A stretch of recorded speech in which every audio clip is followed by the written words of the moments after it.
الف لام را، یہ حکمت والی کتاب کی آیتیں ہیں۔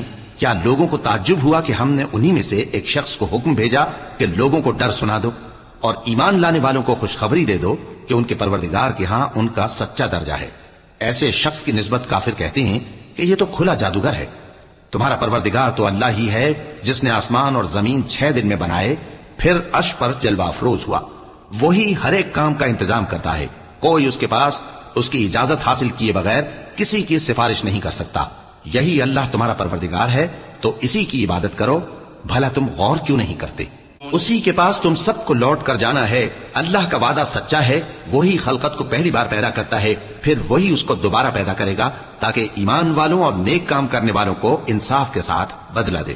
اور جو کافر ہیں ان کے لیے پینے کو نہایت کھولتا پانی اور درد دینے والا عذاب ہوگا، کیونکہ وہ کفر کرتے تھے۔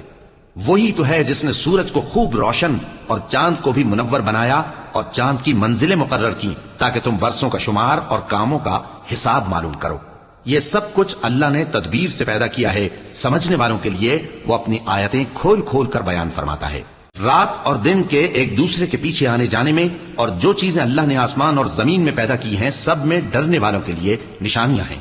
جن لوگوں کو ہم سے ملنے کی توقع نہیں اور دنیا کی زندگی سے خوش اور اسی پر مطمئن ہو بیٹھے اور ہماری نشانیوں سے غافل ہو رہی ہیں، ان کا ٹھکانہ ان اعمال کے سبب جو وہ کرتے ہیں دوزخ ہے۔ اور جو لوگ ایمان لائے اور نیک کام کرتے رہے ان کو ان کا پروردگار ان کے ایمان کی وجہ سے جنتوں میں پہنچا دے گا۔ ان کے نیچے نعمت کے باغوں میں نہریں بہ رہی ہوں گی۔